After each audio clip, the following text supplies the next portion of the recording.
What up? What up? What up? Rec League Podcast, man. This is episode number 23.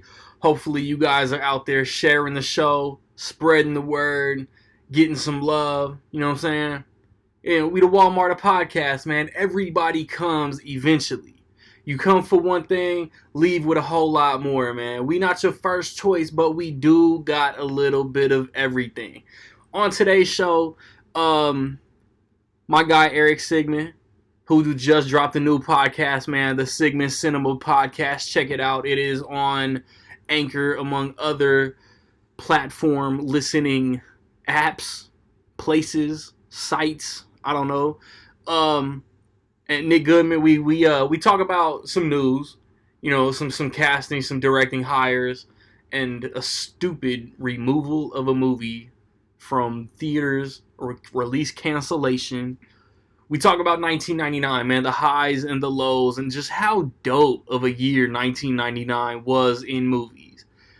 After that, I'm going to touch upon a couple NFL players who are just getting on my nerves lately. And, of course, there's bars. And then, to close out, I'm not talking about an album, so I'm going to actually talk about something hip-hop. I'm going to talk about that 50 greatest rappers that I put in air quotes for y'all that can't see me. List that came out a few days ago. And I'm going to get to the poll questions right quick, because on the Twitter I always drop the poll questions. Since the last episode, July ended, so of course I want to know what was everybody's favorite July release. The choices were Spider-Man, Crawl, The Lion King, and Once Upon a Time in Hollywood. Winning at 36% was Spider-Man Far From Home. Crawl and Once Upon a Time in Hollywood both tied for second with 27. And then The Lion King got 9. For a long time, The Lion King didn't get any votes. It was crazy. And then, of course, I do the other side of the coin. What's your most anticipated August release? Hobbs and Shaw, The Kitchen, Good Boys, Angel Has Fallen were my choices. Hobbs and Shaw wins this at 44%. Good Boys had 28. The Kitchen had 17. And Angel Has Fallen got 11. And the one more poll I did as far as like movie related stuff, because I posted one the other day that was hip hop. The Kitchen came out, and The Kitchen is based on a comic book and or / graphic novel. And I just want to know, like, what's your favorite movie that's like sneaky based on comic graphic novel that people might not realize is based on that source material? My choices were Road to Perdition, A History of Violence, V for Vendetta, and 30 Days of Night. And Road to Perdition and V for Vendetta tied to win at like 43%. A History of Violence got 14%. And I guess y'all sleeping on 30 Days of Night, because that movie got no votes. So that's I'm gonna fade in to recent releases. Hobbs and Shaw came out, the Fast and Furious spinoff. My review is on my channel. This past weekend, a lot. 5 big, wide, nationwide releases came out, man. Scary Stories to Tell in the Dark came out. Brian Banks came out. Dora and the Lost City of Gold came out. The Kitchen came out. And Scary Stories to Tell in the Dark came out. I only wanted to see The Kitchen. It didn't come to my theater, so I didn't see anything this past weekend. But next weekend, I want to say Tuesday, the Angry Birds movie 2 comes out. And then Good Boys and 47 Meters Down Uncaged come out next weekend. And then the weekend after that, I believe, or I think Where'd You Go, Bernadette also comes out the next weekend. And then Angel Has Fallen, basically Olympus Has Fallen 3, it's called Angel Has Fallen, comes out the Friday before my next episode, before episode 24. And then recently on Blu-ray and DVD, Batman Hush came out, and also what else came out? Detective Pikachu. The Tuesday before that was Long Shot, and then I think I said on the last episode, Shout Factory put Turbo Power Rangers movie on Blu-ray. I mean, the main event is this Tuesday, like the main event. Avengers Endgame comes out on Blu-ray this Tuesday. Can't wait for that. Universal's upgrading Undercover Brother among a couple other titles. I know Leave It to Beaver, the 1997 Leave It to Beaver movies coming out on Blu-ray. I'm buying Undercover Brother.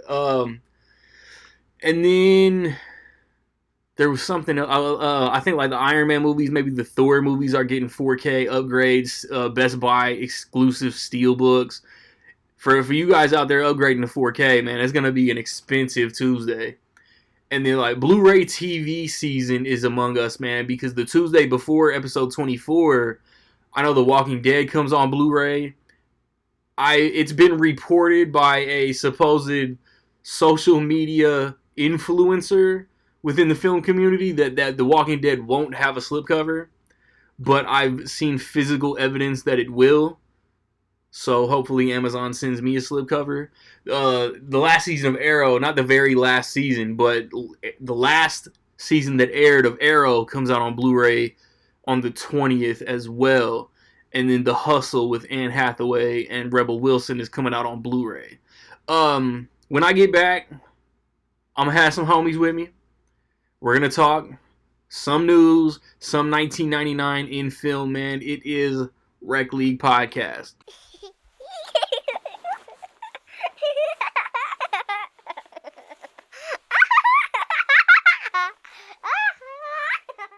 What up? Episode 23. We're talking movies, film, cinephiles, talkies. And before we get into the main meat of what we all gather to talk about, got my regulars, Nick Goodman, the star of the Eric Sigmund podcast, Eric Sigmund himself. A little bit of news. First, Venom 2 got a director. I don't know if it was because of Zombieland 2. I don't know if Sony wasn't happy, but Ruben Fleischer isn't directing Zombieland 2. It came down to Rupert Wyatt, who did Rise of the Apes, Captive State, The Gambler with Mark Wahlberg. Help me out. The dude that directed Bumblebee. I forget his name. So do I. But he didn't get the job. Andy Serkis got the job. He directed the Mowgli Netflix movie that I still haven't seen. And he directed like a lesser known, more independent movie, right? Did we lose Nick? Yeah. Nope, still there. I see him. Alright. I just see his initials. But good. Yeah, there he is. Andy Serkis got it. I'm as excited as I can be. I think it's a little ironically funny that the director of Rise of the Planet of the Apes lost the directing job to Caesar. Damn. But yeah, like, I have faith in Andy Serkis. I hope he still has time to be in the Batman and not break his streak of working with Matt Reeves. But Nick, man, start us off. What you think? Fine. I watched the Mowgli movie that he did for Netflix, and like I thought it was fine. I said most of the negatives that came from that, which is that we had just had the Disney one. I feel like had that come out, the Disney one hadn't come out, people probably would have thought it was good. Yeah. And like, I thought that was cool. I can't remember. I'm sure I could, like, if I was like grilling myself, but I can't remember what else he directed. That's like the first thing that came to mind. I want to say Robert Pattinson or maybe Andrew Garfield was in it. Yeah, it's Andrew Garfield. Movie called Breathe. There you go. Yeah, he and Claire Foy. I didn't see that. I can't lie. I'm sorry, but I remember it. I remember it coming out. So I'm sure that was great. Eric, what you got? Yeah. And so basically, he did two features and a TV movie. I forget what the TV movie was, but Breathe. Andy Serkis as a director, I think he has a good eye, and his second movie was the Mowgli Jungle Book movie, so he knows how to work with visual effects. And I honestly like the Mowgli Jungle Book movie better than the most recent Lion King movie, to tell you the truth. I could see it. I mean, it was going to be released by Warner Brothers before Netflix picked it up. Yeah. And like you said, the only reason that might have happened is because the other Jungle Book came out so recently. Yeah. But even still with that, his own spin was on it and made it a little darker, a little mature if you want. And I'm one of the few, well, is it few, who didn't like Venom. I didn't love it. Yeah, I just didn't hate it. I thought it was fun. Like, it was fun. I didn't understand, like, the overwhelming praise it started to get, like, a week or so after it came out. I was like... Yeah. It's just, sometimes people, like, oh, we finally got them, and then you ignore the little negatives and stuff, and just happy that you got them. Yeah. So, but, no, it wasn't terrible, but it could have been so much more, and hopefully Serkis could bring that to the sequel, because I'm curious what they're going to do. And still, if they keep Woody Harrelson, it's going to be the Planet of the Apes connection still going on. Yeah. Indeed. I'm stoked for that. I like the ending of Venom, like, teasing the Carnage thing, because I remember reading that Woody Harrelson was going to be in it in an undisclosed role. Yeah. A lot of people assumed it was going to be for that. I was like, I don't even know if I can picture that. And as soon as he started doing it, like, talking and stuff, I was like, oh, it might actually be pretty great.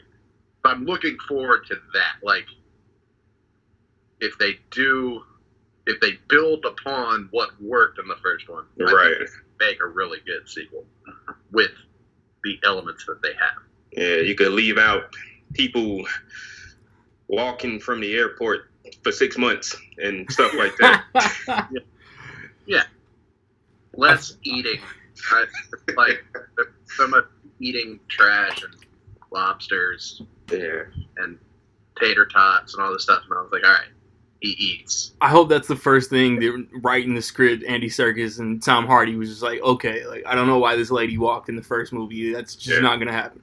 It's walked. More Michelle Williams, more Woody Harrelson. We're good. And another thing before we get off the Venom, I'm curious. It's an interview, you can look it up. Tom Hardy seemed to be very upset about a lot of scenes that didn't make the movie. Because really? It's one red carpet interview, and he's going. I think they asked what his favorite scene in the movie was, and he started mentioning something that wasn't in the movie, and he was like, and he caught himself. He's like, well, it's a lot of stuff that didn't, but yeah, so it's that.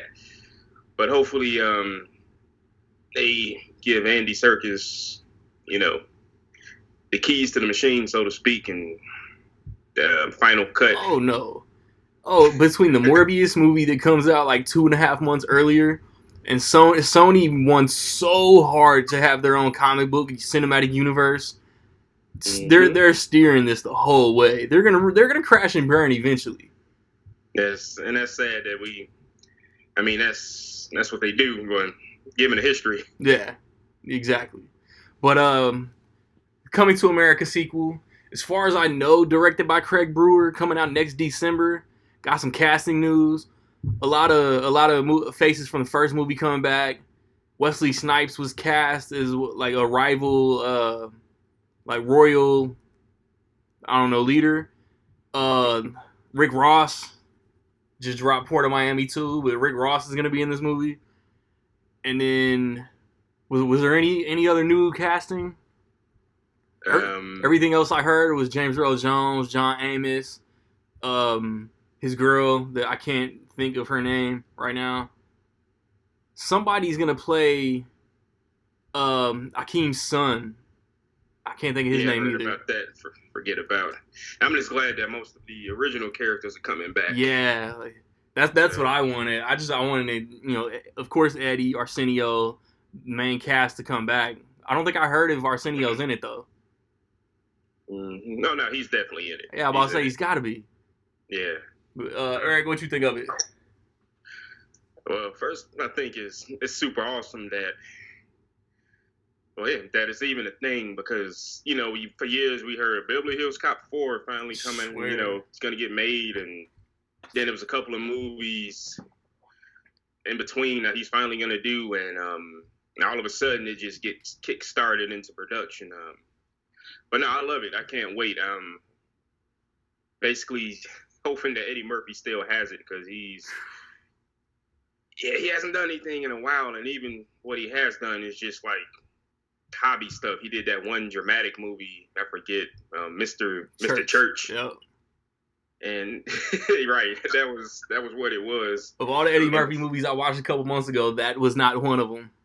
Yeah. I have it because I love Eddie Murphy, and I was like, oh man, it's a new one, and it's definitely a white savior-esque character. It wasn't bad though. He was pretty good in it. But no, I'm really happy about a lot of the behind the scenes people. You got the recently Oscar-winning costume designer from Black Panther is doing a movie, and if I'm not mistaken, the same production designer is working on it. The also Academy Award winning. That's not confirmed, but it's we about to break some news. Right. No, it's a lot of talented people behind the scenes, and Eddie Murphy seems to be like on a comeback because he's doing the Netflix Dolomite movie. Yep. I've been waiting for that one. Yeah. Craig Brewer is dope, man. If you guys out there haven't seen Craig Brewer's movies, man, he did Hustle and Flow. He did underrated, even by myself. Like, I've seen it, but I haven't seen it recently. Black Snake Moan. I haven't seen his Footloose remake. But he's a dope director. Best one. By far. Yeah, but no, it's great. It's I can't wait to see. What's that, Nick? I would say I was today years old when I found out the Footloose remake was directed by the guy that did Hustle and Flow. Yeah, no, that's the only reason that I watched it. I was curious what he was going to do with it. And the only biggest difference between that one and the classic Kevin Bacon one is it is a classic. Is that Greatest it is. It's not a bad movie. It's 80s all. But no, they just had more professional dancers, But no, it's good. I'm real curious about Eddie Murphy's comeback, and he's even popping up in more places. He rarely does interviews, and I recommend one new interview, Netflix show, comedians riding in cars getting coffee. Eddie Murphy has an extended interview, and it's great. I recommend that. After you said something the last time, yeah, we were. I still need to check it out. I left and immediately left. Great. Yes, it was. But no, that's that's all. I'm just excited for it, and the casting news is great. It's always great to see Wesley do something. Yeah. Nick, what you got? Well, like I said, I think Eddie Murphy is like one of the greatest of all time. Like comedy, it doesn't matter. It's like Mr. Church. I bought it just because it was like Eddie Murphy on something. Like it has my attention. So I'm excited regardless. It's like looking at his filmography, like his classics. I don't know if I would have chosen Coming to America for a sequel, but it's like it just seems like they could have easily made like another 48 Hours, another Beverly Hills Cop, another Nutty Professor, another Dr. Doolittle or something. Metro. Like just written it out. Metro. I haven't watched that forever. But so it just makes me think like all the people coming back, they must have some kind of confidence in it. Like they found like a really good reason to make a sequel to Coming to America. Because whether it's number 1, number 3, number 5, or whatever, you're picking your Eddie Murphy movies. Everybody has Coming to America in the mix. Mm-hmm. Like wherever it's ranked, that's like probably top 5 with everybody. So I'm excited. I have no idea like where they're gonna go though. That's my only, and it's not a concern. I'm just like, what? It's like 48 Hours. You set up, they're making a third one. You immediately think like, oh, they're too old for this shit. They're gonna it writes itself, basically. It's like Nutty Professor 3. Oh, well, he's going to do something. I have no idea where they're going to do. He's going back to America. He'd have to leave. So there's... you really think it's hard about it? Like, sweating thinking about it. So, yeah. It's great. And Wesley Snipes. That's awesome. I wasn't serious about Metro. Yeah, we're all three there opening weekend. Yeah, Metro. Wait, Metro. I have been somewhere. And then lastly, Universal Studios' answer to America ending gun violence, mass shootings, is to pull the movie The Hunt. It was supposed to come out at the end of September, and now all of a sudden, all violence in America will be stopped with the combination of The Hunt not coming out and Walmart not selling violent video games. I was probably going to see The Hunt because it looks like The Purge light. But I don't even know where to begin. I like to try to keep the show fun.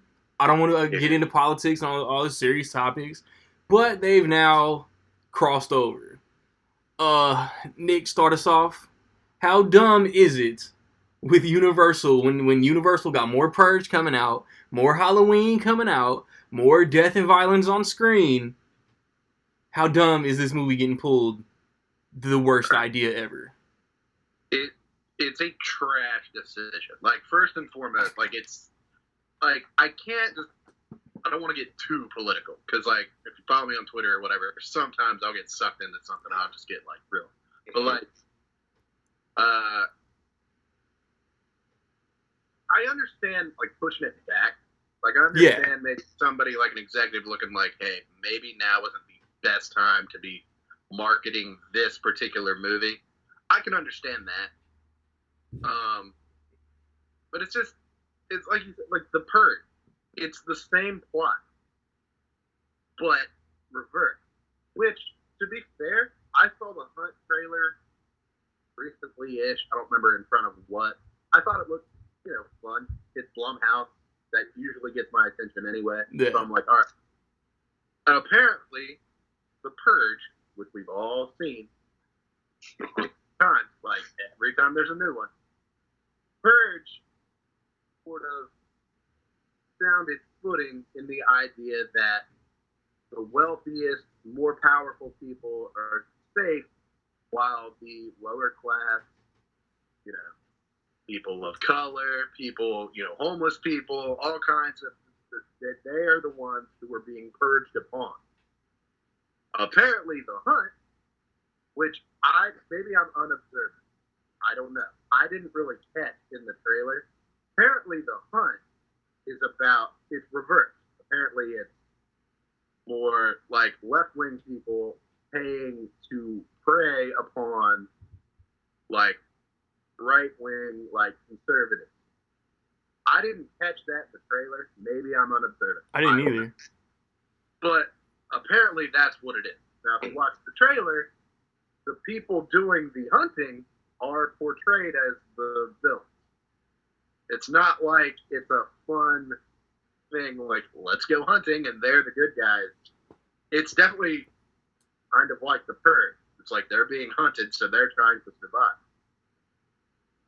How hypocritical is it, though, that, like, we're okay with the one, but, like, now this is the story, and all of a sudden it's like, no, this is what's causing. You can't cancel the Purge, the release of The Purge. I mean, that's the cash cow. You're right. It's like they watch The Purge and they're like, oh, this is exactly how it is. It's like, no, I don't. So it's like, maybe you're looking too far into it. Maybe not. Probably not. To me, I'm like, how do you see it reversed? And all of a sudden now you have a problem. Mm-hmm. Also, it's just like, it's just dumb. It's like, how are you going so far out of your way to not market movies, not market video games? Like, you're putting all this effort into that, but not, like, the things that are actually causing the problem. Like, Walmart's still going to sell guns. Yeah. And ammunition. We're actually going to sell the weapons, but we're not going to sell simulated entertainment with those weapons in them. And I've heard it both ways. I've heard some people say Walmart are pulling video games. I've heard them just say that they're pulling violent video games stuff. Oh, okay. Posters and stuff for video games and still sell the video games. I don't know. I don't really care. I've never, like, I don't. It's just like anybody who would walk into a Walmart and see a poster of a guy holding a gun and think, yeah, I'm going to go do that. Like, that's not the poster's fault. Like, anybody who is right. easily, able to just be coerced into doing something, it's like you need to talk to that guy. Be like, hey, man. Yeah. So Eric, no art. How close to world peace will we get by one movie not coming out? Very, very, very, very close. And this Universal was gonna get the Nobel Peace Prize for not releasing. Oh, that's exactly why they did it. Yeah, but you know what? It's all crazy. Obviously, we know was a business decision, a stupid one, that they're not pushing back. They're shelving it, right? From what I understand, yeah. And definitely, just not even. And so let's go a little back. All of these movies like Hunger Games, The Hunt. There was a great movie, Ice-T, called Surviving the Game. Movies like that where, a group of people hunt either one or several people. All of these stories come from a book by Richard Connell called The Most Dangerous Game. So if we really want to do it, let's do it. Let's go ban that book, Because it's silly. You may even say that. Right. The book came out in 1924. And it a lot of definitely brainwashed everybody that read it to go be violent. Yeah, but we know that's not it. It's more deeper than they want it to be, the way they're portraying it. Oh, these violent movies, these dangerous video games. Obviously, this is a movie-esque podcast, but the video games, how many times in our lifetime, we're around the same age, that we've gone through this dance. Mortal Kombat, Grand Theft Auto, Call of Duty. It's been proven time and time, every time it's came back up, that it's not that. It's deeper than that. Right, and after like tragedies like Columbine and stuff, they wanted to blame music. Yeah, so it's there's always some form of entertainment that's the scapegoat. Yeah, and time again, studies have been done. Like, you can look up official studies by universities, and it's not that. And pulling these movies, I understand to a point why they're doing it, but also I don't think it's just nuts. And like you said, we're gonna pull this one, but we're gonna keep The Purge and all these other movies and Halloween, and so you're not gonna release Halloween. Michael Myers, what's his weapon of choice? A butcher knife, right? And so we're not gonna release Halloween in foreign markets because you know what? A lot of foreign markets have problems with knifing attacks. But we don't hear about that. What's good for the goose is good for the gander, Universal. Yeah. So it's all over the place, and it's all messed up, and it's not as simple as they would like it to be by blaming media. And yeah, I definitely disagree with it. And yeah, it's crazy, and it's not going to do anything to the problem. It's just a blind us a show. It's a tap dance. Yeah, look at me where we seem to be doing something, but it's not really going to do anything because it's not the problem. Yeah. But yeah, that's my take on it. Is very disappointed in Universal for this. There is an issue with what's going on with that, but it's not the media. It's deeper. It's before these people get to the media. Yeah. I've played plenty. I've owned every Mortal Kombat game that's ever came out. I've gone to the arcades when I was 12, 13 to play these arcades, and I think I came out just fine. How many spines have you literally ripped out of other people? Exactly. Because of playing Mortal Kombat. Zero? Yeah. Thought so. All right. Yeah. the reason why we all gathered back 20 years ago. A lot of dope movies came out, but also everybody thought computers were going to end the world. You want to talk about the movies or the computers? Well, computers. They didn't ban computers. No. The only reason we're doing this is because of the computer. So, if I say 1999, Eric, what's the first movie you think of? First movie, right? It's got to be The Matrix. I knew you was gonna say that. That's why I titled this episode "The Matrix." It's yeah, definitely The Matrix. I think Game changer. Now, definitely a game changer. But now, to a degree, I think The Matrix is a tad underrated. 20 years later. I can see it. Now, hear me out. Now, go ahead. What's that? No, I'm just saying I can see it.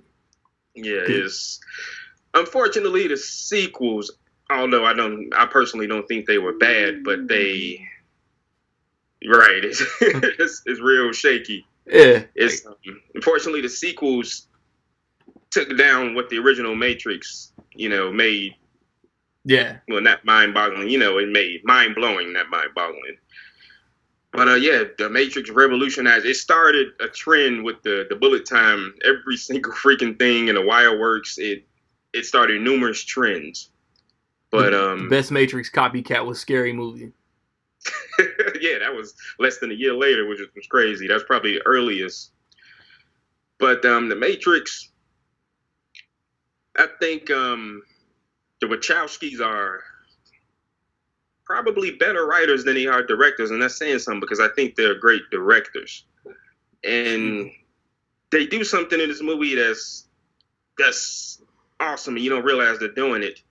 They do exposition, but at the same time they're doing exposition through action. Yeah. Some of the most memorable scenes in the movie. Oh, I know Kung Fu. Show me. As they're doing this awesome fight scene, they're explaining the rules of the Matrix. Yeah. And then go to the jump program. They're explaining as they're showing and entertaining us. Stop trying to hit me and hit me. Right. It's really, it's not the only movie that does it, but it's one of the few movies that does it well. Yeah. Like very, very excellent. And of course,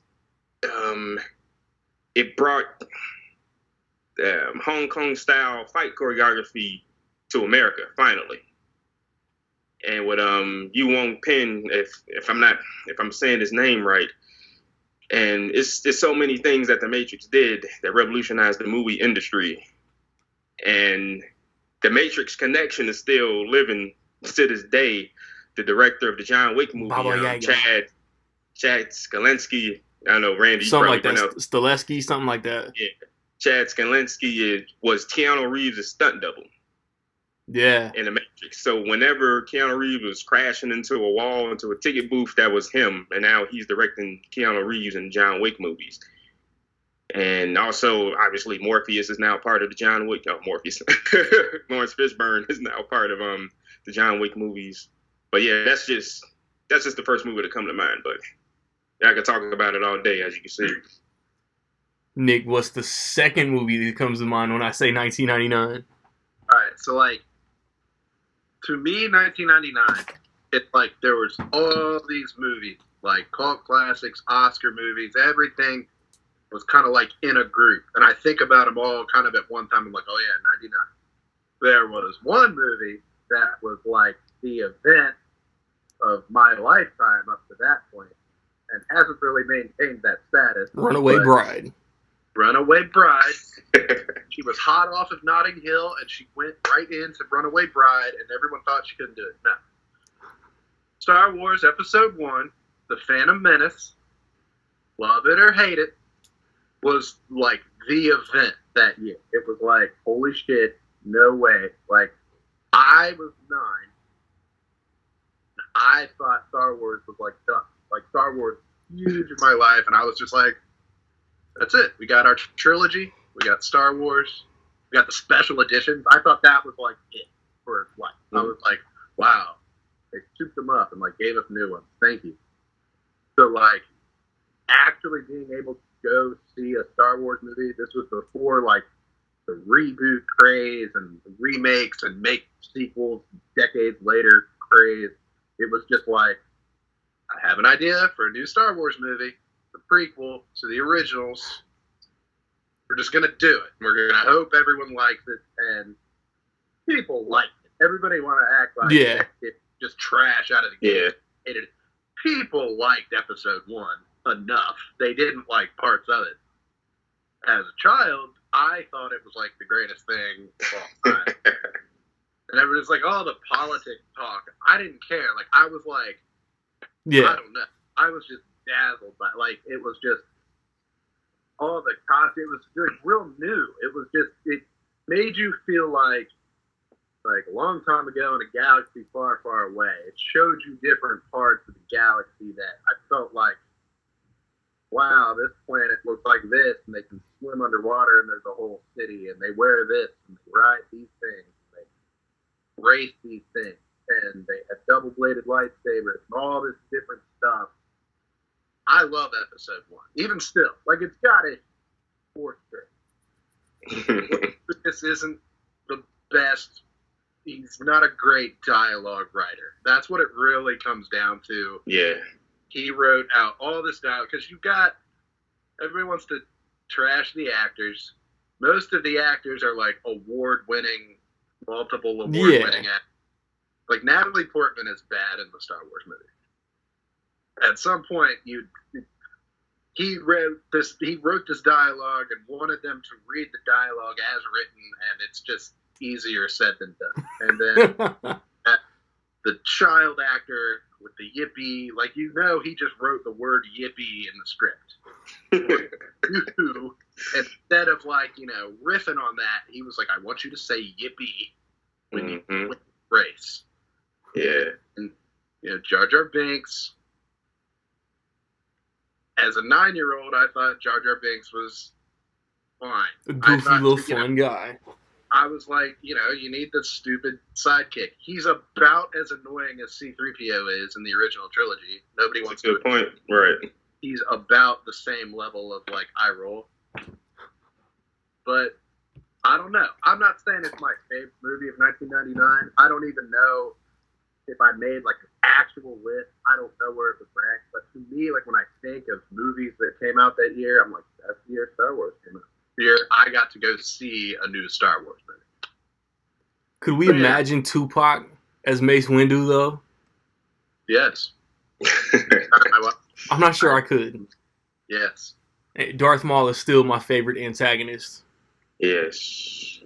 And let me tell you, if you ever get a chance, you go to a convention. If you ever get a chance to meet Ray Park. Because that dude is awesome. I met him in person I think 2008, and that dude is you follow him on Instagram, you can see he's a and he loves being part of that universe. That dude is one of the most awesome celebrities I ever met. And yeah, and also Phantom Menace, early role for Keira Knightley. Yeah.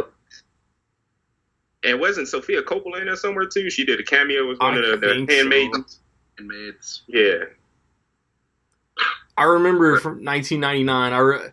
I remember one of the trailers that stuck out to me that year was for Austin Powers, The Spy Who Shagged Me, but it wasn't. It was it completely knew what it was. Yeah, it was. If you see one movie this summer, go see Star Wars. But if you see two movies, see Austin Powers. Oh man, 20 years ago, it's still hilarious. But I mean, I watched Episode 1. I've probably seen Episode 1 more than any of the others. Just because, I'm not saying it's my favorite. It's not.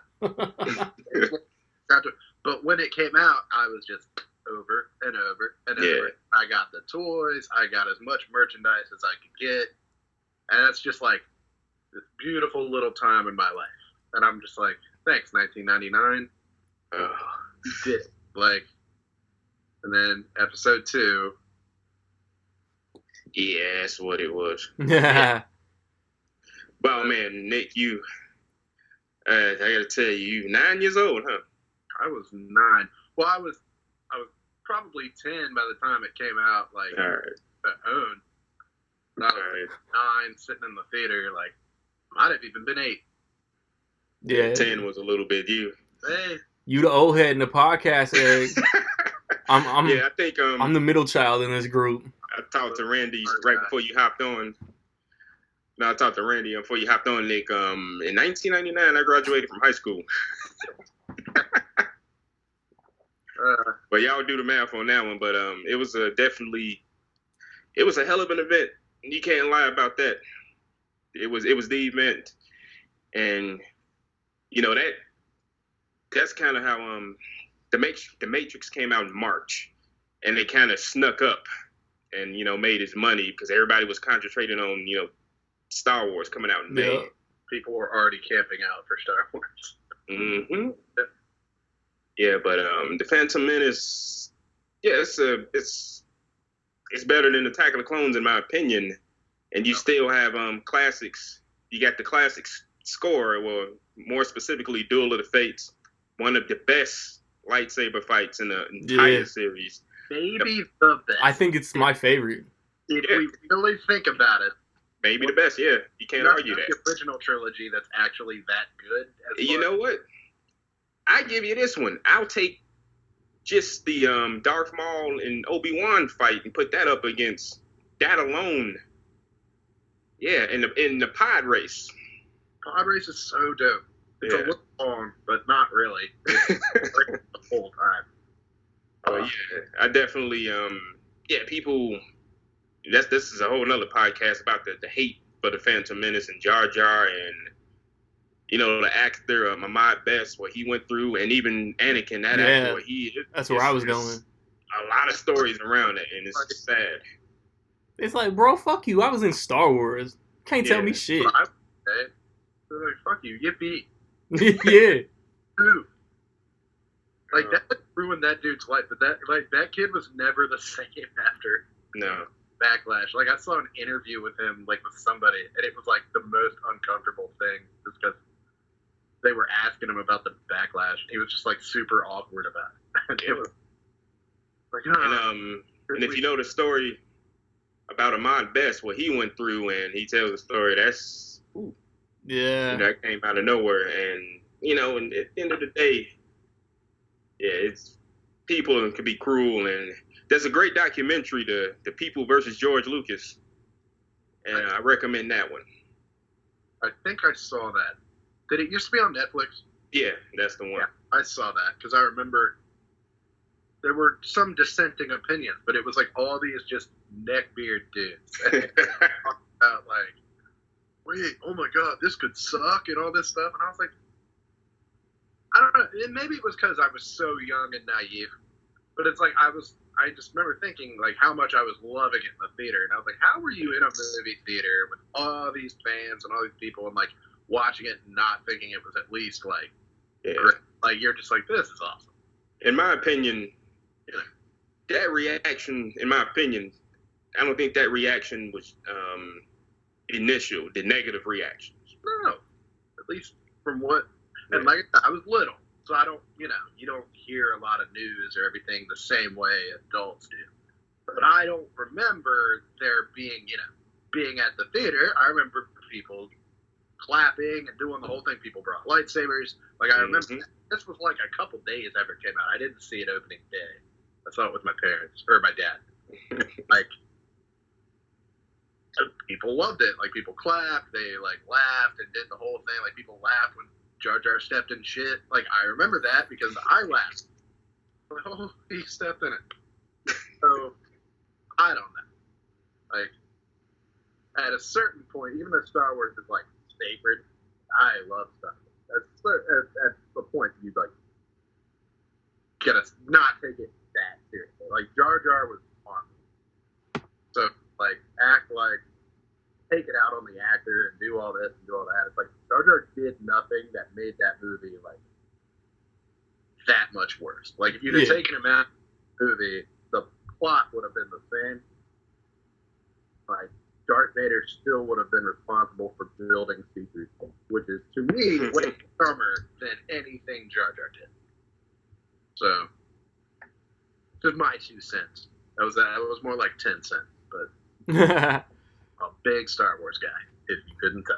Well, man, like 99 had a lot of great, memorable movies that, man, like just looking at the top box office, I mean, Sixth Sense came out, Toy Story 2, The Matrix, American Beauty, Fight Club, Green Mile, American Pie, Sleepy Hollow, Analyze This, Deep Blue Sea, Kubrick's last movie, Eyes Wide Shut, came out in 99. Where y'all want to go next? What were you excited for that year that maybe like let you down, disappointed you, or maybe, I don't know, there was something that you wanted to see and in 20 years you just never got around to it? So you could just replay my whole thing about the fitness. Just be like, oh, it's terrible. Toy Story 2 was massive also for me that year. Toy Story 2 or Iron Giant is best animation of 99? I'm going to go Toy Story 2, but I made my top 5. They're both in it. So, what are the other 3? Huh? What are the other 3? Right. You want to do my top 5? I'll do my top 5. Sure, Tarzan is in there somewhere. Tarzan is not. It might have been top 10 because I love Tarzan too. And like Star Wars, I didn't put Star Wars in the top 5 just because I don't know where I would, as a reviewer and as like a fan, I don't know where I would actually put it. Are you doing top animation or top overall for the year? Just 5 for the year. Oh, there you go. Yeah, I thought you were talking about animation. Right. Just doing animation, yeah, Tarzan would probably be like 3. But I've got Toy Story 2 at number 1, actually. In terms of what I actually would have graded these movies, Toy Story 2 I think would be like the only 5 out of 5.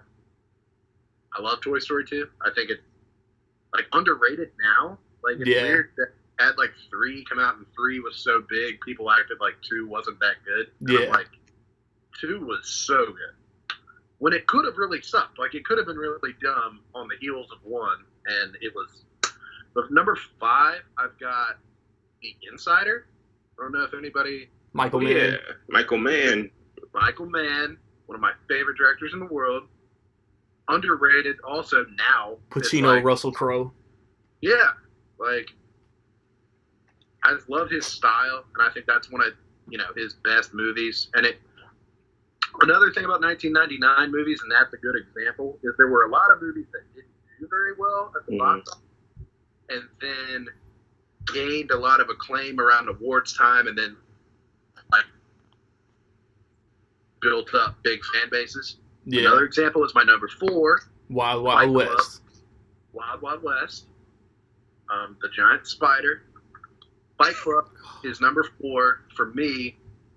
That's another example of like when it came out, people kind of like didn't get it. They were just like, and I was one of them. Like I remember being young, not really just being like Fight Club.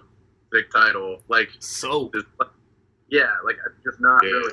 And then I probably watched it a couple of years later. I was pretty young when I saw it. I wasn't 9, but I was 10. But I love Fight Club, and it's. I remember loving it on first watch, thinking like, this is so cool. This is so not what I thought this story was about. Then by the time I was in high school, like a couple years later, it was everybody's favorite movie. Like. Everybody would name drop it, like, you know what my super trendy, cool favorite movie is? And I'd be like, Fight Club, based on the book that you read yesterday. 99 had, like, 2 of the greatest twist endings in movies ever, though. That's fact. The Sixth Sense is, like, an all-time. Yeah. Like, I think that changed twist endings forever. Mm-hmm. I said it on my Instagram post the other day. You can't watch that movie the same way twice. And that's like next level. Like you can never watch it again knowing the twist, which I guess I shouldn't say the twist. I assume everyone has seen it. It's been 20 years.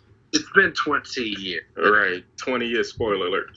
It's like you literally can't, like if you don't know that watching it, it's like getting hit with a bus. It's like, wait, no. And then the next time you watch it, like, you can't watch it the same way. Yeah. Dude, that's, like, so good. Like, and the genius, if I could just add this in, sorry, Nick. And the genius to any movie with a great or decent plot twist is when you do watch that second time, you see that they laid the breadcrumbs, so to speak. It doesn't all over the place. Yeah, like it's like, and you're like, how did I not see that she's not even looking at him when they're sitting at the table and all this stuff? It's like, how did I not catch that? And also the dinner table scene is one thing I just recently caught on to when she takes the bill and he tries to reach for it. There's a gust of wind as he tries to reach for it and she grabs it. It's go and look for that. It's just little subtleties. But it's plot twists that don't cheat are usually great plot twists. Yeah. And for example, I'm in the minority when I say The Usual Suspects. Although I do like it, cheats with this twist. Yeah. Not saying it's bad. You have to go back and. But no, I'm sorry, Nick. Go ahead. So, yeah, twist endings, Fight Club, Sixth Sense. Six didn't crack my top 5. It might be in the top 10 because I remember it was like the Sixth Sense and the Blair Witch came out like the same time, and it was just like acclaimed horror movies, which was also weird. Like at the time, it's like I don't know, they didn't get acclaim. They usually got like Halloween H2O's big hit right now, but it didn't get acclaimed. It was just like popular. It was like Blair Witch. Everyone acted like it was the greatest thing to happen. And I did see that when I was 9. I saw that as soon as I could watch it. I didn't get it at all. I didn't get scared. I knew that it wasn't real. Maybe that's why I feel like a lot of people thought it was based on. Yeah. Oh yeah. The marketing was genius. You guys. Yeah. I got what was cool about it, but I remember watching it. My mom came home with Big Daddy and Blair Witch on VHS. Double she feature. Came home, with those, and we did the double feature. Made it a blockbuster night. And me and my sister, my older sister, her boyfriend, and I think my dad didn't watch that shit, but maybe my mom. We all sat there, we had the lights off and everything. And I remember sitting there this is a dumb idea. I shouldn't be here. I just kept not getting it. I was like, why would you have thrown the map down the river? I just didn't get it. I just remember my sister's boyfriend, being really bothered. He was real quiet the rest of the night. It scared him, and it didn't scare me. And I just didn't get it. The coolest thing I remember thinking was the imagery of the dude standing in the corner at the end, because they had talked about that. I remember thinking, oh, that's kind of cool. And I've watched it multiple times, over time, and I just never got, other than technological, they made it for $10 and it made $1 million, hundreds of millions of dollars. Other than that, and the shtick, I didn't ever think that movie was that scary. The Sixth Sense, I thought was awesome out of the gate. I thought that was great. So it probably cracked my top 10. Number 3, I have The Iron Giant. Another example of a movie that made no money, was not marketed, do well at all. But then by the time people actually saw it, it was holy shit, this is a masterpiece, really. But it was you had that Disney Renaissance era was coming to an end that year, and that and maybe 1 or 2 other movies were the only other animated movies from other studios that actually gave Disney a run for their money in terms of quality. I think of that. I think of Anastasia, which I thought was really good. Other than that, I don't even remember anything anybody else put out that wasn't Disney. Then number 2, I have The Green Mile, which I thought wouldn't be that high, but actually ranking them a minute ago, I was I love The Green Mile. I think it's about as good as The Shawshank Redemption, which most people pick Shawshank over. I would probably put Shawshank slightly better, but I think The Green Mile is really good, and even for its length, I don't think there's not a lot of drag. There's not a lot of, there's stacked with great performances. I think Tom Hanks' performance in that is really underrated. Most people don't think of him as being in that, like they do Castaway or something like that. But love The Green Mile. And number 1, I got Toy Story 2. is the best to me. Cool. Again, 25. But anyway, I'm gonna break it off real quick. Okay, 1999. I remember watching Big Daddy at the drive-in. Wow. And then on the screen, like over that way, was that scene in American Pie. You guys know what I was watching. Oh man. American Pie is like one of my favorite teen comedies. I definitely saw it way too young, but I saw that. That's another one I saw too young. Didn't understand a lot of the dialogue like I did later when I rewatched it. oh yeah. Like, oh, this is the best movie ever. And I was like, nice boobs, but yeah. Man, we got an Austin Powers sequel. We got a James Bond movie that year. What else? Where was I going? Will Smith had his first 4th of July weekend bomb. And I rewatched Wild Wild West a few days ago. That was a chore. Mm-hmm. I didn't even love it when I was young. I might think it was fine, like watchable, but I didn't. At no point did I ever watch it and think this is great. Yeah, It's fantastic. Like, I love this. Not in the same way that I did some, like Batman and Robin. Like, comes to mind. It's a movie I saw as a child. I was like, this is great. Years later, it's like, all right, this isn't really great. But yeah, Wild Wild West. I remember Samuel L. Jackson got ate by a shark that weekend. Blue Street came out. Life with Eddie Murphy and Martin Lawrence came out. Three Kings, David O. Russell. Where was I? I saw something else. One of my favorite Adam Sandler movies came out.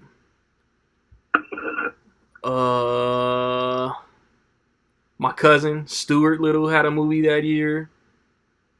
I loved Stuart Little.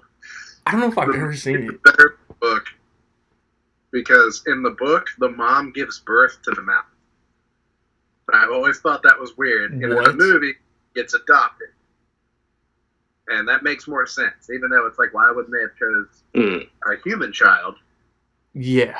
But it makes more sense that she would adopt the mouse, because in the book she gives birth to the whole ass mouse, and then he builds a boat, befriends a bird and stuff. I just remember thinking the movie like made more sense. Stuart Little, wasn't Michael J. Fox the voice of Stuart Little? Yep. Yeah. Let me see. Great movie.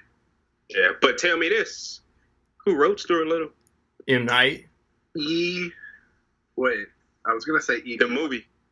The movie was Tarantino all the way. M. Night. But Randy got it. I don't get it. When you post a trivia on Instagram, I'll never get it. Put me on the spot on wax.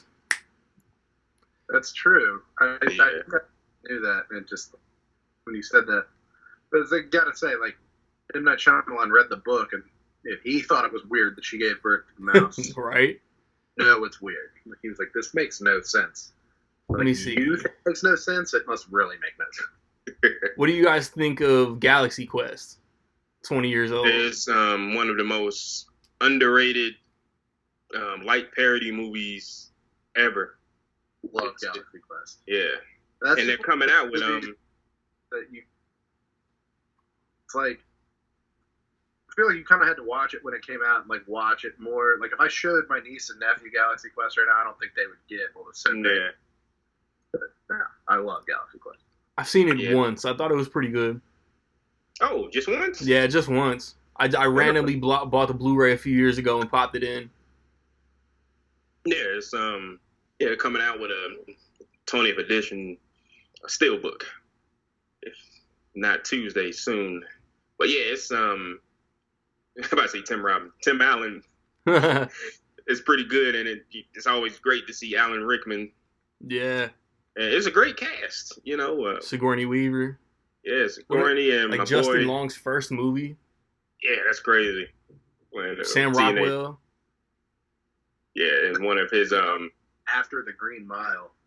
It was like he did the Green Mile, and then he did or I saw him in Galaxy Quest after Green Mile. I'm like, guy's the great actor of my generation, right here. Mm-hmm. He definitely deserved that Oscar. Let me see. Oh, October we can't Sky. forget Tony Shalhoub. One of Jake Gyllenhaal's most underrated movies came out that year. October Sky. Man on the Moon. Yeah. Man on the Moon is underrated.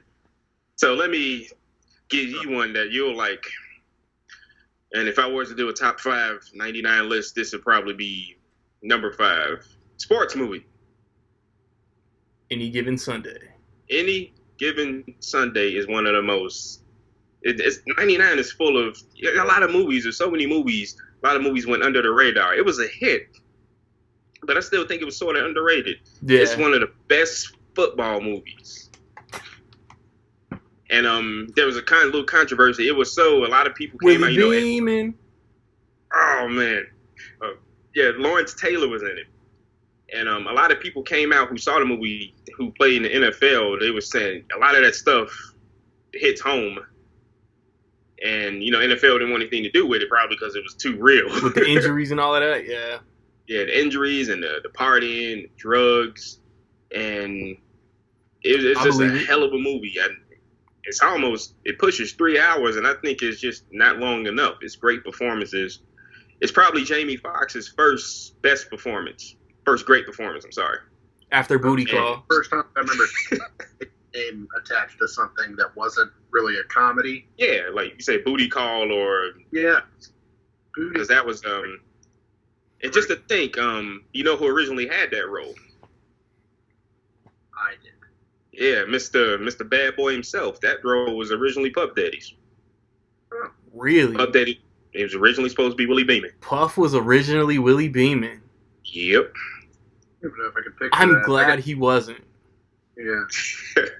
But no, it's just a hell of a movie. And if you, just as a movie by itself, from just a storytelling, I think people could dig it. But, you know, being a football fan, I think it just takes it over. Yeah. You know, you got the battle of the quarterbacks, you got the old vet, you got the running back trying to get his bonus. It touches on so many. But Jamie Foxx and aspects LL had like real behind the scenes beef making that movie too. And that, I'm pretty sure that translated to the screen. Oh, yeah. Yeah. And Jamie Foxx tells a great story in his stand-up, I Might Need Security, about LL was just method acting. And he just got a little too into it. And he said he approached him. He was like, look here, you whoever the hell you supposed to be, I'm Willie Beeman. And, you know, he's like, he hauled off and hit me. Like, But I could imagine Oliver Stone loved it though. oh yeah, I bet he did. And I've been waiting my entire career for this moment. For that feature. But you mentioned, both of you, no, I think only one of you mentioned, did you mention Life, Eddie Murphy, Martin Lawrence? Yeah. But Hilarious. another one in there, another underrated movie that came out with Eddie Murphy. Bowfinger. Figure so good. He had two classics that year. Yeah, but Bowfinger went a lot under the radar.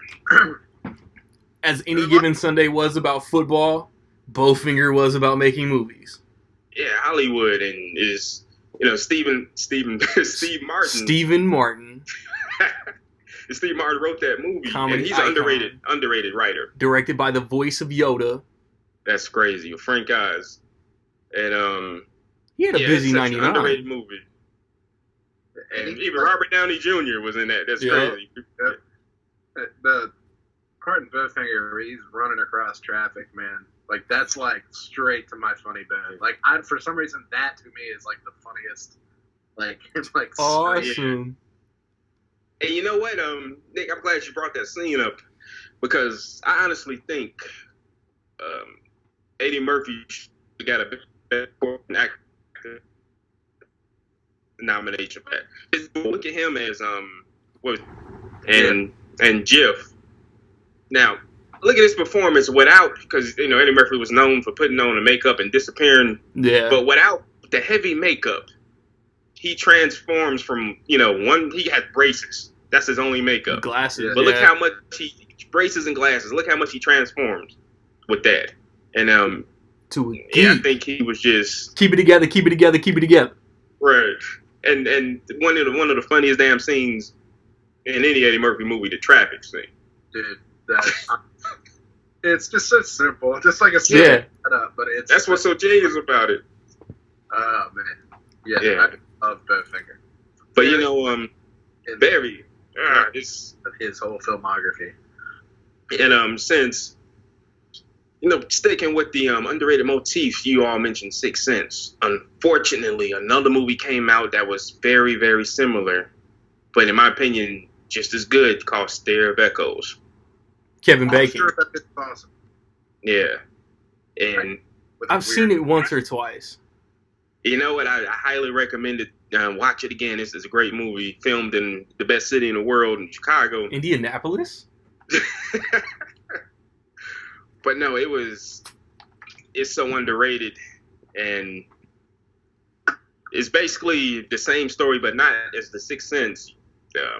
Kevin Bacon's character starts seeing ghosts, and there's an underlying mystery.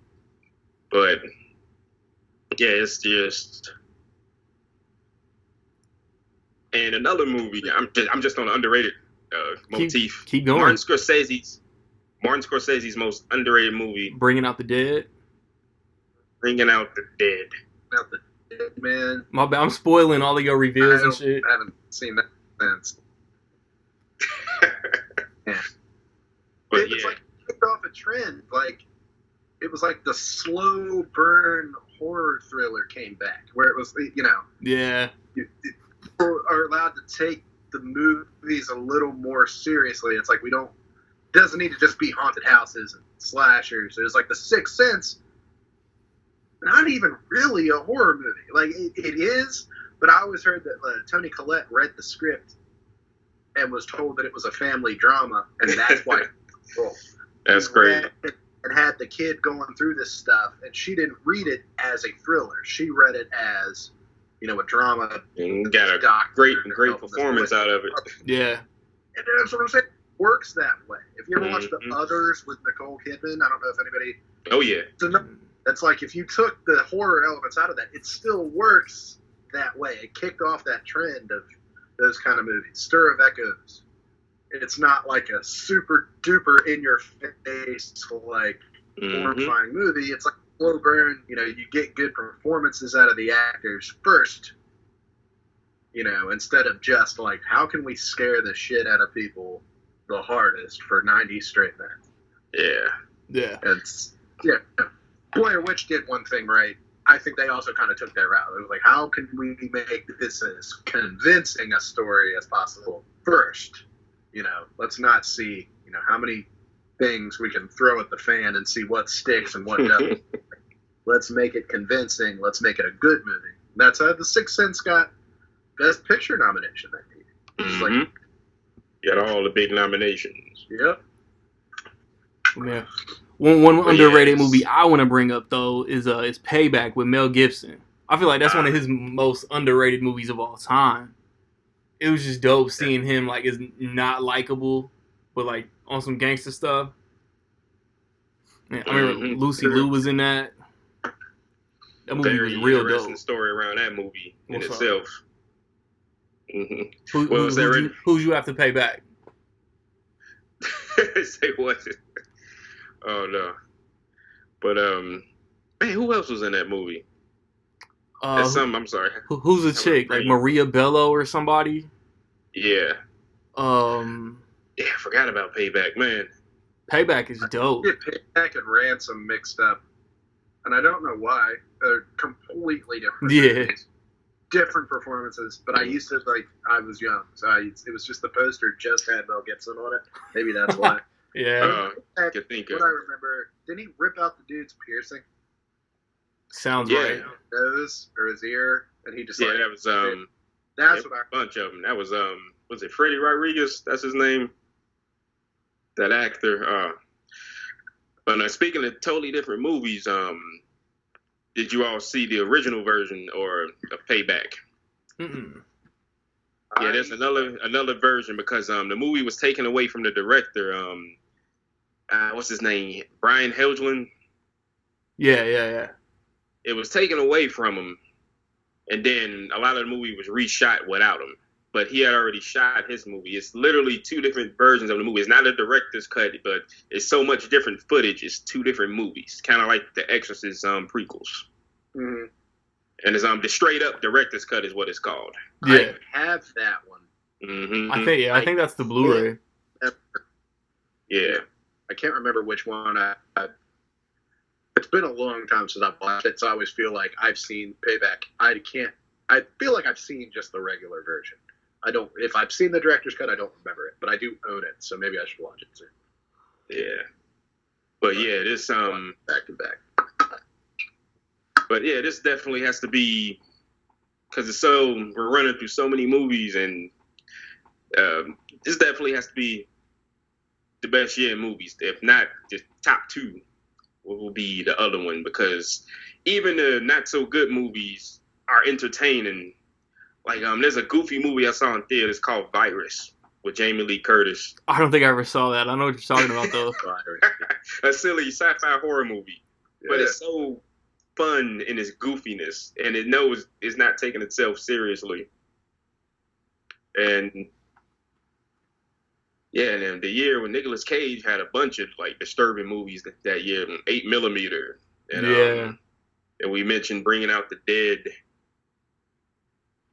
and funny enough, we spoke of The Matrix, and there's another movie. It is a horrible movie with Freddie Prinze Jr., his other buddy from Scooby Doo, Wing Commander. Yeah, Wing Commander. that's it. Yes. What's his name? Matthew Lillard. Yep. Shaggy.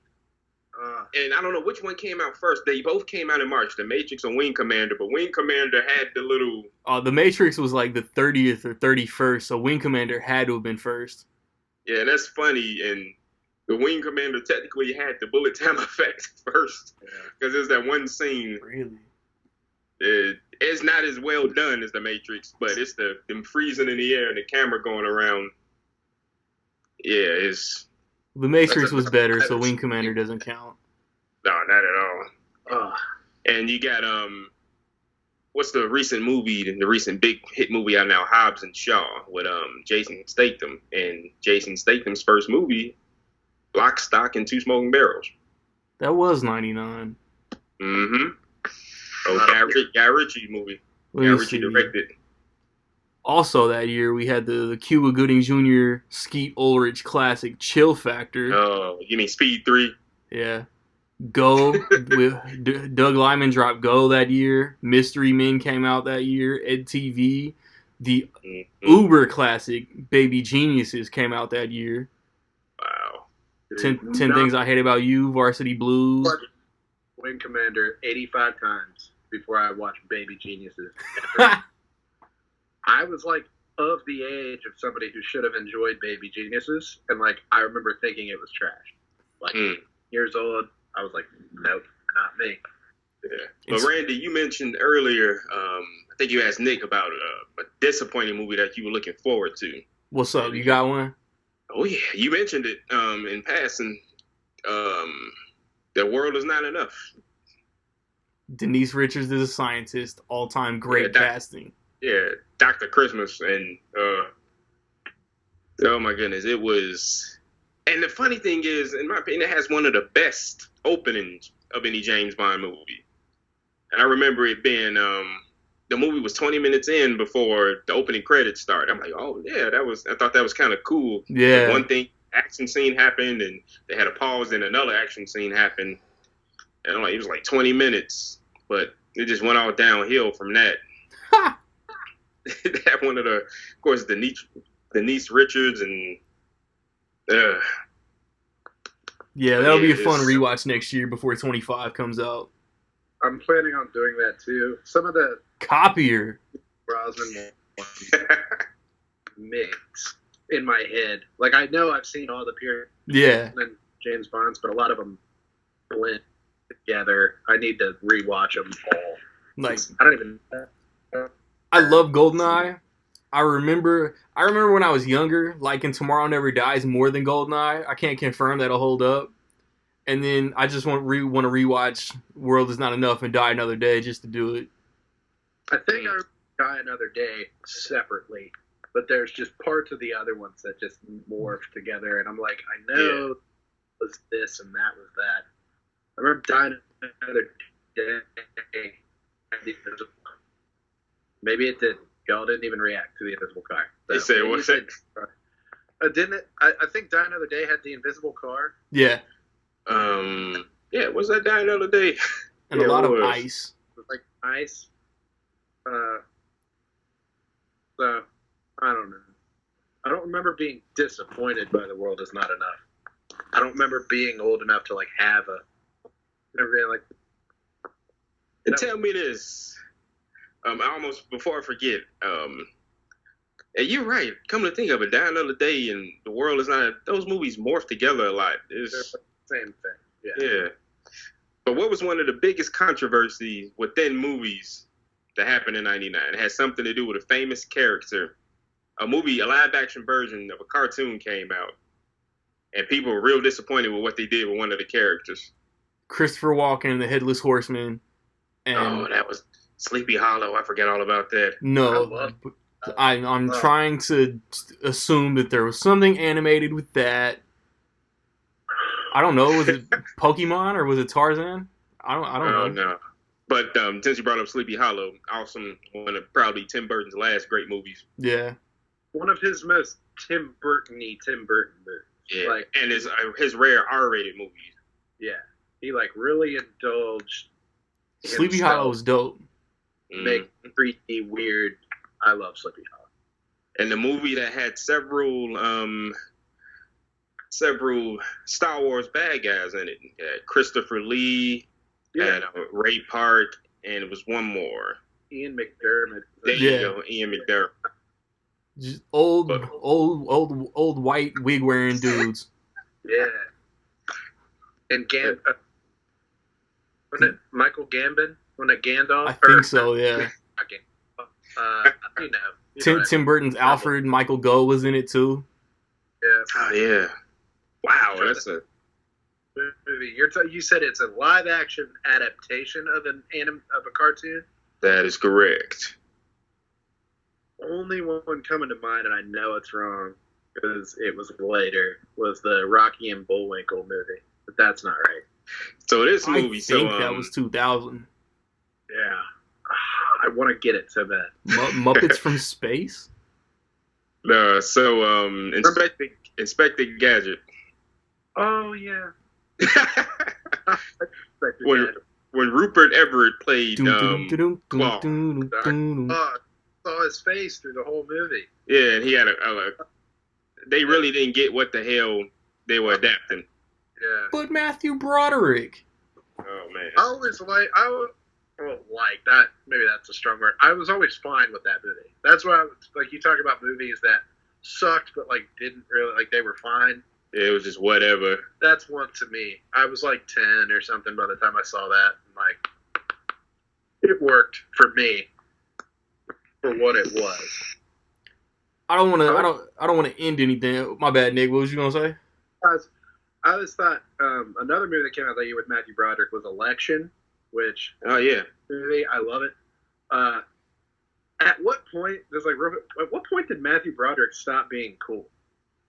Right after Election, because now he plays the same yuppie comb over dude in every movie.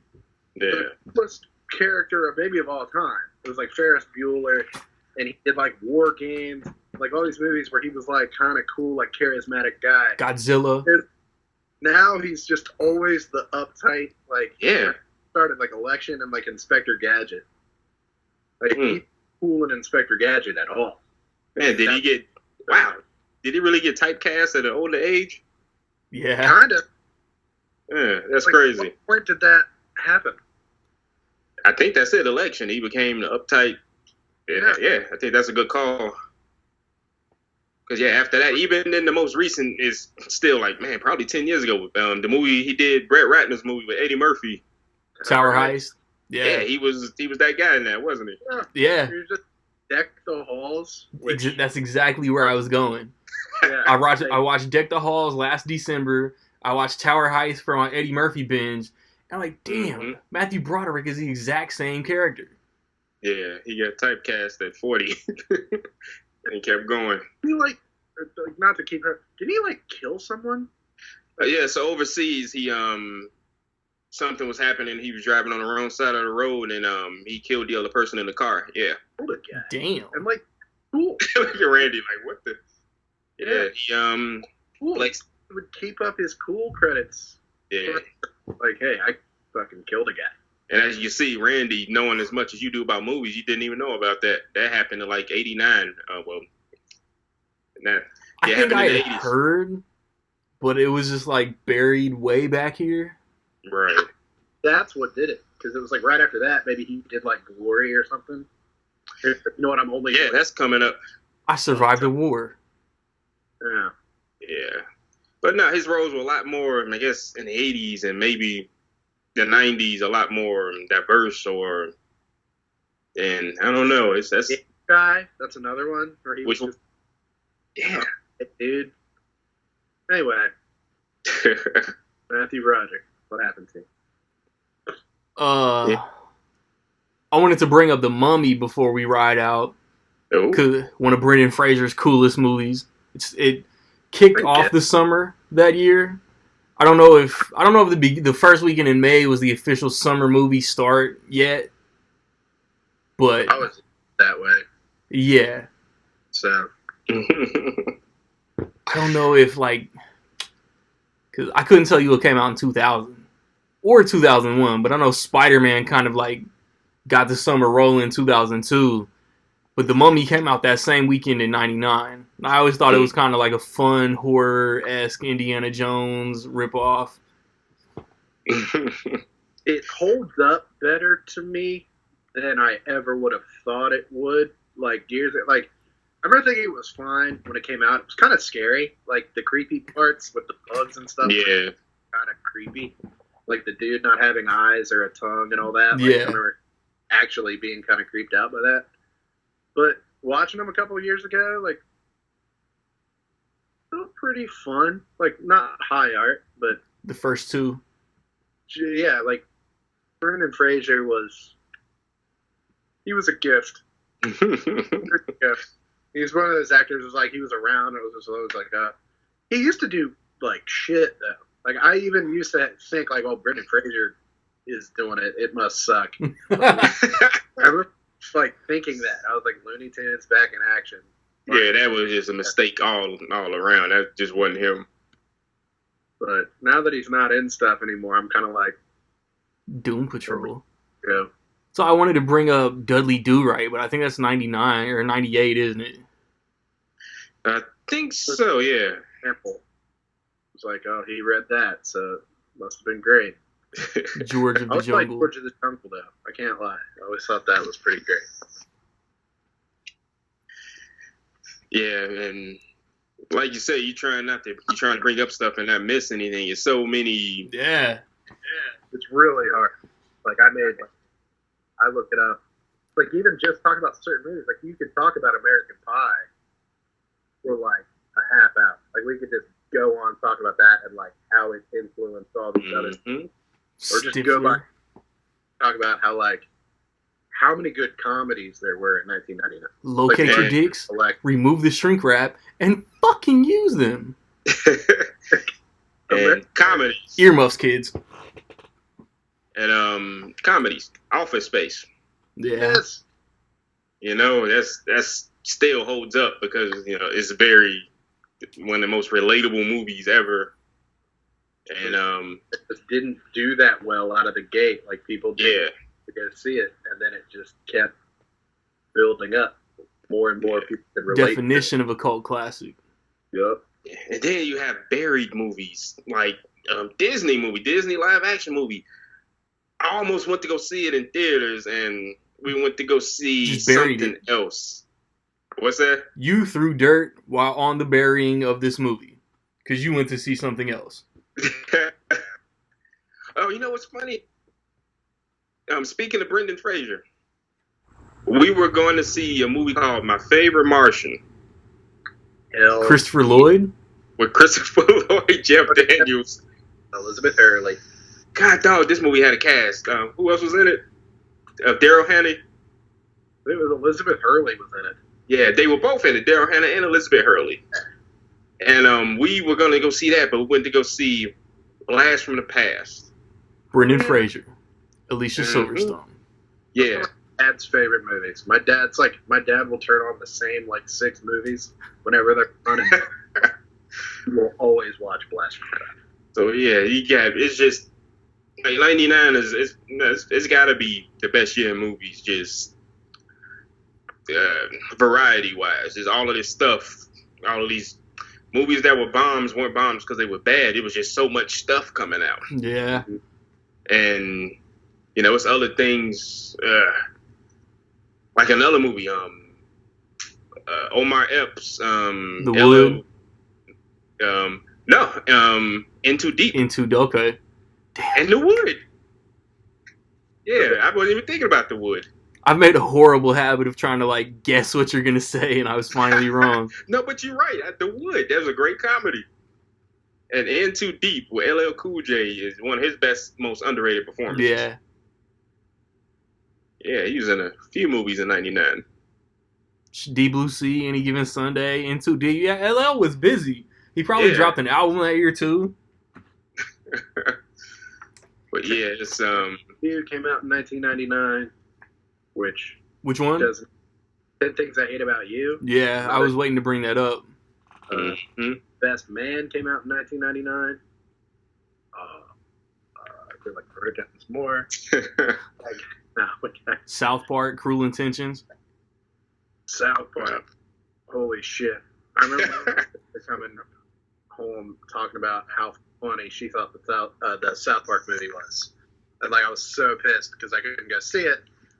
Because even if I'd have gone with her, that movie was so in the news, like they wouldn't have let me in. They were it was super locked down. Yeah, this movie not be appropriate for your young ones. And I was just like, come on, please, just take me. That movie still holds up, dude. Like, that movie is seriously still funny. Mm-hmm. Even right now, like, in the midst of just the chaos, like, it feels, like, relevant in so many ways. Like, censorship and all that, so. Man, let me see. Mystery Men came out. Dogma came out. Oh, yeah. Magnolia. Tom Cruise. And one of his best roles. One of his best performances, for sure. Mm-hmm. Yeah, but another movie, independent-style movie by Jim Jarmusch, Forrest Whitaker, called Ghost Dog, Way to Samurai. But scored by RZA. Yeah. I need to rewatch that. I watched that a long time ago. Like, probably high school. I remember thinking it was so cool. I think I probably watched it after Kill Bill. I think Kill Bill was like the best movie, and I think I saw it like you might also like this. I remember thinking it was great. I haven't rewatched it in a long time. I need to go buy it. And a friend of mine was a big hockey guy, and this movie came out. It was about hockey. Mystery Alaska? Mystery Alaska. I saw that in theaters. Back on track. And the thing was, it was a good movie. It was a little cute. And I look back on it. Have any of you seen it? Yeah. I want to, but currently no. But how well do you remember it, Nick? Russell Crowe. I remember Russell Crowe in hockey. Directed by the director of Austin Powers. What's his name? Roach? Jay Roach. Jay Roach. I remember thinking it was good. Yeah, and that movie was I watched it recently, and the movie was rated R for some reason. Really? Hockey violence. Yeah. It wasn't even that. It's just, I don't know, just a dumb. tooth got knocked out. Yeah, but we could probably go on and on. Nick mentioned The Best Man, and that movie made me Like, oh, maybe getting married would be cool, and then and I didn't want to. Like, no, maybe not. Best Man is dope. But Man, Holiday. God. yeah. But anyway. And another movie came out. I don't know what it is about this movie, but I really, really like it. A movie called The Bachelor. Speaking of getting married. With Chris O'Donnell? Yeah, With Chris O'Donnell. Robin. I remember the trailer for that movie more than I remember the movie. Isn't he getting chased by like a bunch of women? Yeah. That's all I remember. But it's interesting to me because someone else, his co-star was the buddy, and I would go on to be a huge Howard Stern fan in the 2000s when he went to Satellite. Artie Lang was the co-star of that movie, and he was the buddy. Fresh off of Dirty Work, Artie Lang in The Bachelor. And that dude that's another podcast, but if we talk about downhill, we would talk about. But now The Bachelor was a little. And Mariah Carey had a random cameo in the movie. Yeah, she was one of his exes, and not a bad thing in 1999. Right. But yeah, that's just random movies just popping up. But yeah, that's all I got. No, it's not all I got. It's so much more, but that's the final movie that I want to talk about. But yeah, before we ride out and close it up, Nick, you said you had a worst of list? Oh, I don't. Oh. No.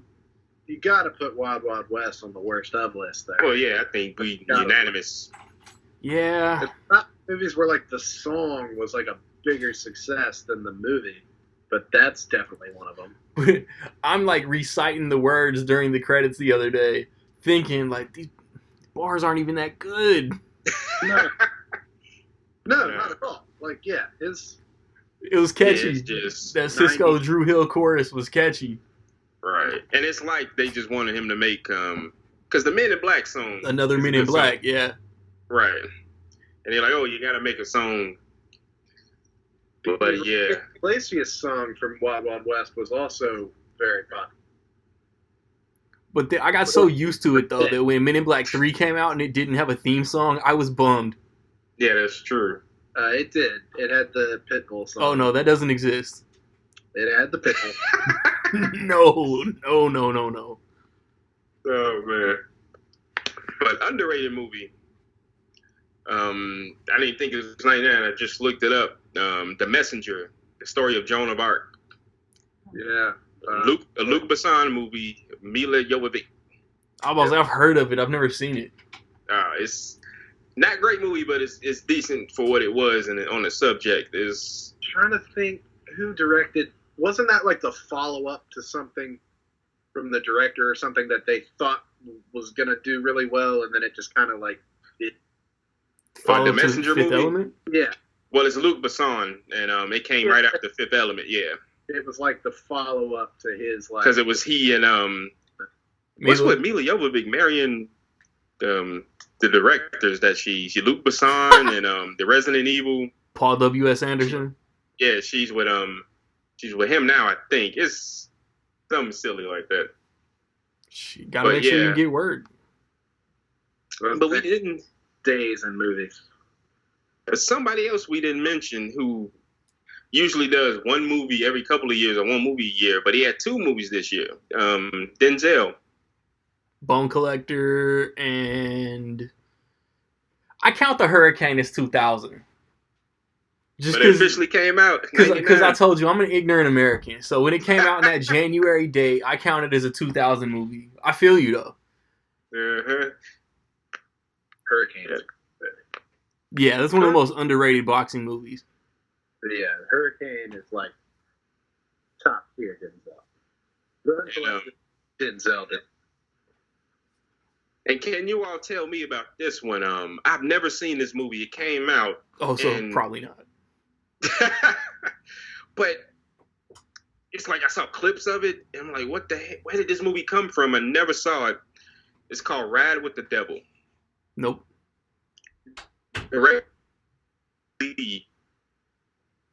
Skeet Ulrich. Jeffrey Wright, Jonathan Brandis, one of his last big movies. Jim Caviezel. Jesus Christ. Yeah. And have any of you seen it? I mean, like Ang Lee and this cast. I mean, and these dudes were, Skeet Ulrich was still in relevant. '99, yeah. I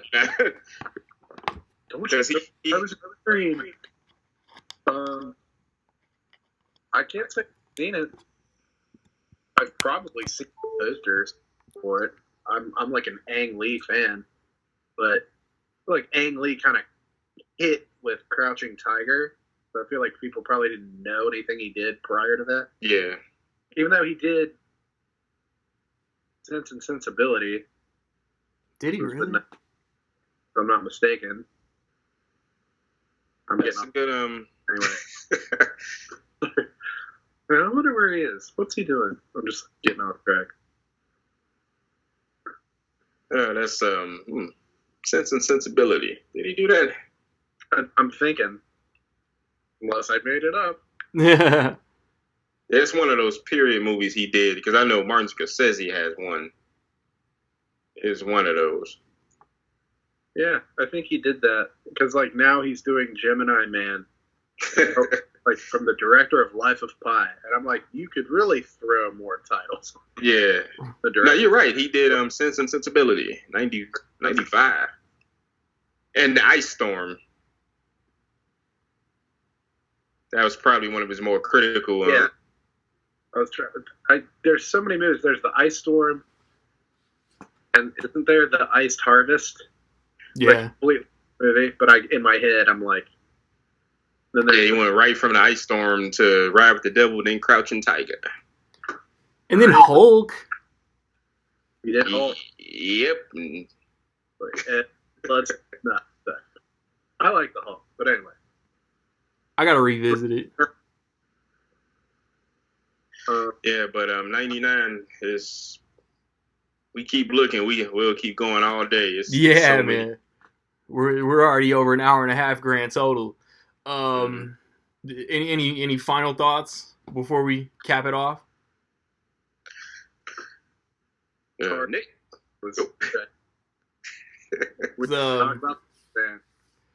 I think like, very dope year in movies, man. If you're watching, listening, comment some of your favorite, underrated, least favorite. Just talk about the year in movies.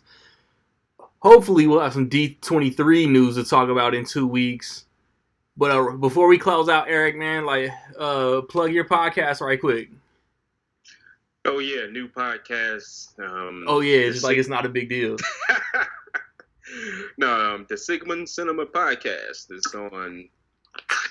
Yeah, you can catch it on Spotify, Anchor FM, numerous other platforms. But yeah, just check it out on Anchor FM or Spotify and type in Sigmund Cinema Podcast. 12-minute episode. It's already better than all 23 that I've done. No, it's not. But yeah, man, when we come back, I'm gonna talk about the recent Divas in the NFL, man. It is Rec League Podcast.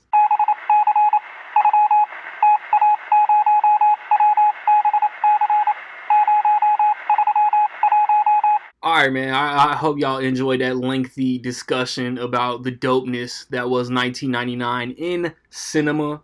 But now, real quick, I'm not going to spend a lot of time on this.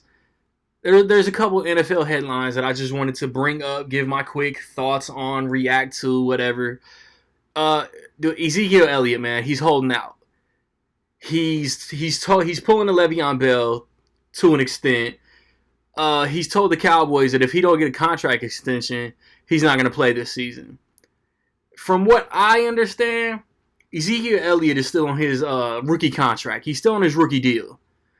And I'm all for players going out and getting their money, but a contract is a legally binding document. Like, you're legally tied to the terms of this contract until an agent or an owner or, general manager comes out and like, hey, let's negotiate an extension. Let's do this. Let's do that. From what I understand, I could be completely wrong, man. Like, I'm not Adam Schefter. I don't know the details. I spread the word. I give my opinion because that's what the internet is today. It's just people giving their opinion. But Le'Veon Bell was toward the end of his deal, at least. And I'm pretty sure it wasn't his rookie deal. And when he expected a new fat contract, the Pittsburgh Steelers put the franchise tag on him, which means, hey, we're going to put your new contract on hold, and you're going to play for the average of what, like, all the players at one position, Le'Veon Bell being a running back, you're going to play for what the average paycheck for a running back is in the NFL. We'll get to you next year. Then they did it again. He got franchise tagged at least 2 seasons in a row. So after that, he was just like, nah, like I'm not playing that game anymore. I'm sitting. He got to the Jets. He got a new deal. He kind of played himself. Like, we won't know until this season starts. We won't know until we see him on the field if Le'Veon Bell played himself or not. Ezekiel Elliott, still under a rookie contract, needs to play that out. Because he's one of the top 2 or 3 running backs in the league. And he just needs to show that, like, he's ready and down and stop doing knucklehead stuff off the field. And Jerry Jones is going to pay him. Like, it doesn't matter at the end of the day. Like, Jerry Jones is going to let this dude go. I mean, Jerry Jones is going to pay this man. But I think Ezekiel Elliott is cursing the Cowboys season before it even starts. Dak Prescott is supposed to get paid. Zeke is supposed to get paid. They want to keep Amari Cooper. They got multiple defensive dudes. Like, everybody that plays football is going to want their paycheck. So if it's not Zeke's time to get paid and he's poking that bear, the locker room is going to become a disgruntled environment. And that could affect how many games they win this year. And then the other thing I wanted to talk about was Antonio Brown and this helmet thing. I guess the NFL came down league-wide and said, hey, as an organization, the entire NFL is going to wear new helmets, different helmets. Antonio Brown doesn't like this helmet. He wants to wear the same helmet that the league, I guess, has deemed unsafe. But Antonio Brown, one of the biggest divas in the league. I'm sorry, Steelers fans. I'm sorry, Raiders fans. Antonio Brown is a diva. He wants special treatment. He wants this band helmet. For him, if he does it, other players are going to want to do it. And he wants this special treatment, and if he doesn't get it, he's saying that he's going to retire. I couldn't care less either way. I just think it's lame of him to feel entitled to where he doesn't have to follow the new rules. And that's what happens in 2019.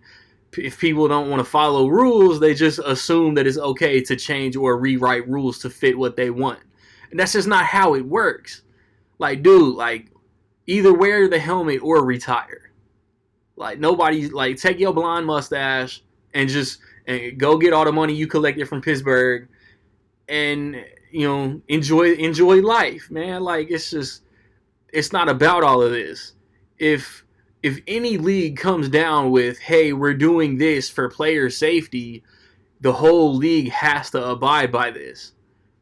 But that's my thoughts on current NFL news. In 2 weeks when I come back, maybe we'll talk some fantasy football predictions. Maybe we'll do some NFL season predictions. I haven't decided what sports is going to be in 2 weeks, man. But when I come back, I got them bars, and then I'm going to talk about that 50 greatest rappers ever list. Rec League, baby.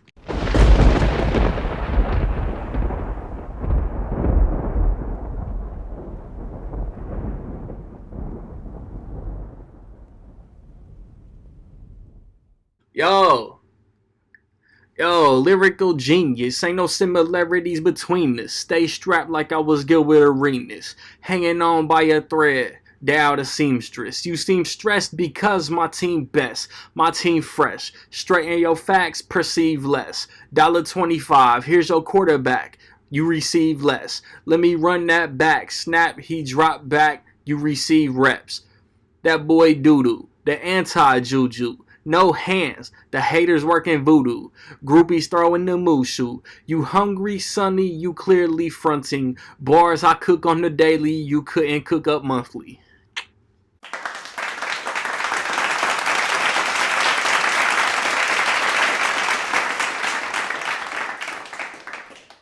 Alright, man, it's time for that hip-hop, man.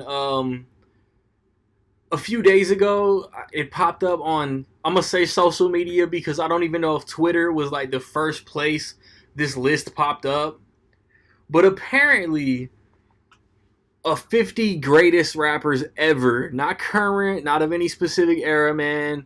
A 50 greatest rappers ever list was posted, uploaded, shared, and it got social media in an uproar. I'm not going to go through and ramble off who I should think the 50 greatest rappers ever could be, because I have my 10 favorites, man. But if you're talking favorites and then like true just like masters of the craft, no list is going to match up. And that's the thing. That's the thing about 2019 and today's society. Everybody gets so worked up over opinions. And whoever created this, like Joe Budden got the blame for this list because Joe Budden is third on this list. And people bashing Joe Budden, it's like they haven't ever heard his Padded Room album or his Mood music mixtapes, his work with Slaughterhouse. Like, it's all fire. And like, Budden is nasty. I don't know about third greatest of all time, but ain't nobody say nothing about Fabulous at 6. I like Fab. Real Talk is one of the dopest albums. And like, I don't think he has a whack album, but 6th greatest of all time. Like, you can't argue Jay at 1. You can't argue Nas at 2. Black Thought at 5 is nice. Like, Styles P is 4. I'm not saying he's 4th greatest of all time, but, you know, Big is 8. That's too low to me. Kendrick Lamar is nice. I'm not hating. But Kendrick Lamar is not the 10th best rapper of all time. That's like some fickle child who only listens to current music trying to say that Kendrick is a top 10. He's just not. Like, Beanie Siegel's on this list. Rakim is too low at 12. Pusha T at 13. He's too high. Like, I love Push. I love his clips work more than his solo stuff. But Push got bars. Like Push is nice, man. Like, Scarface is on here. Andre 3000 is too low where he's at. At least J. Cole and Lupe Fiasco was included.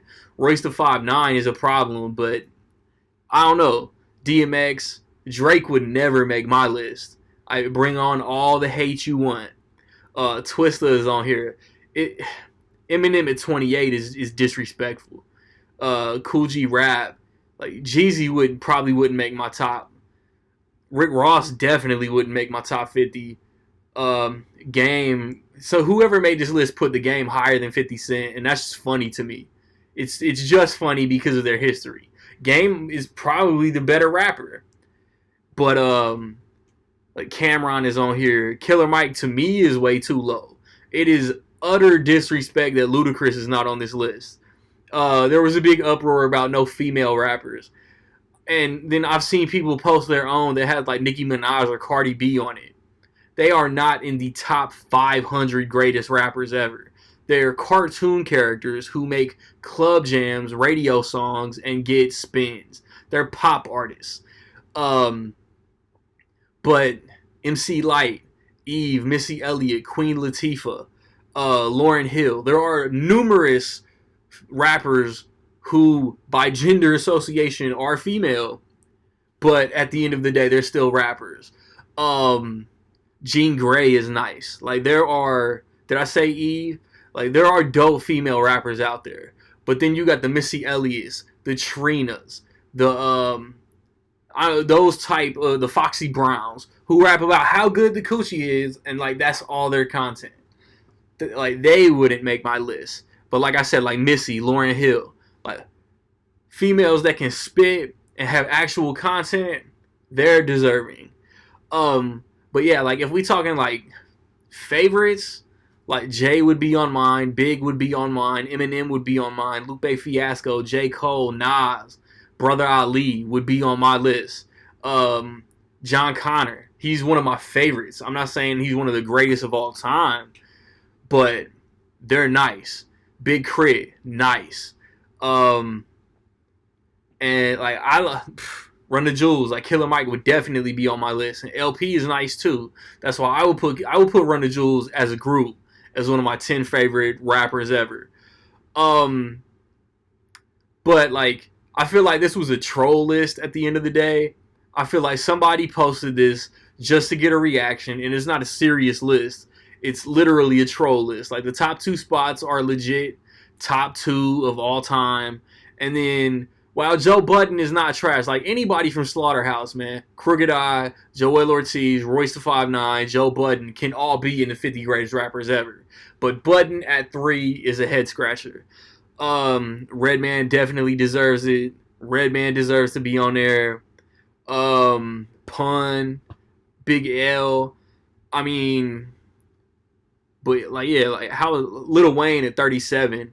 Lil Wayne, my favorite Lil Wayne run is from 2004 to 2007. Same as Kanye West. That's when they were contenders.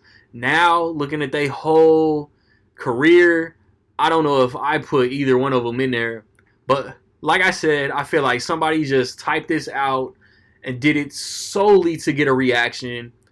And it was never meant to be taken serious. But, you know, Twitter, it caught fire on Twitter and everybody ran with it, man.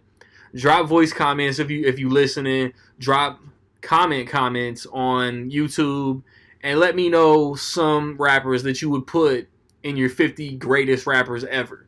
I'll read them on the next episode and we'll chop it up some more, man. That's episode 23, Rec League Podcast. We in the can, man. Hopefully you enjoyed it. In 2 weeks I'm gonna have a new episode, man. So just chill until the next episode.